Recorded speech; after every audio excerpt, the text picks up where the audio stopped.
The adjustments upwards and downwards are the same way that business cycles go upward and downward. So whether there is going to be an economic downturn or not, this is a change that we all need to make. So are we going to delay further? No. The answer is we all need to change. We enter into a recession. Would she believe that businesses would then be very upset if we said that we would scale this $25 a ton back to something lower to eventually raise it subsequently? I'd like to maybe ask him for his suggestion of how the government should be positioning the carbon tax in his way. What will be your target? Is $100? If it's long run, which year? Is it 2030 still?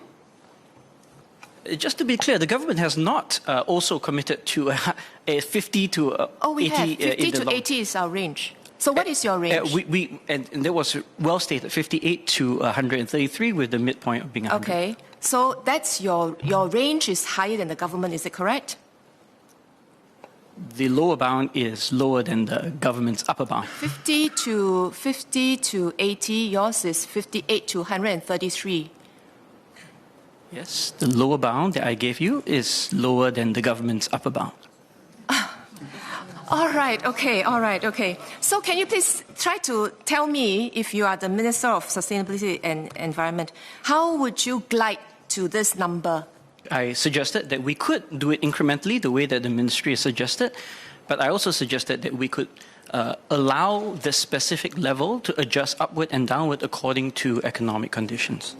So are you then saying that we can go out to the world and say, sorry, I've made the 2030 NDC on the basis of certain economic conditions, and now that the economic conditions are bad, there's a war out there, there is high inflation and energy, my NDCs don't count because I need to glide further out?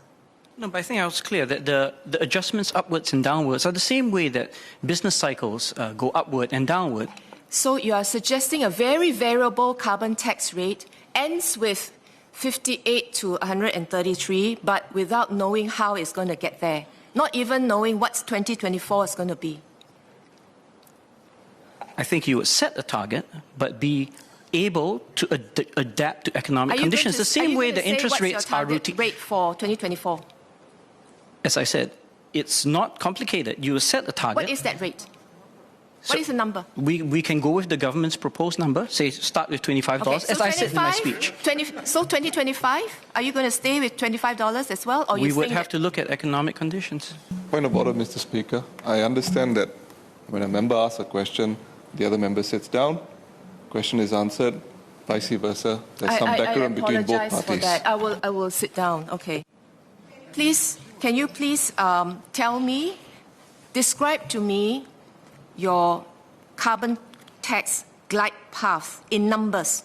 So I'm happy to clarify. Again, we are not opposed to the original path, but I'm pushing for the flexibility to adjust it upward or downward just to take account of the fact that economic conditions may alter, the same way we do for interest rates.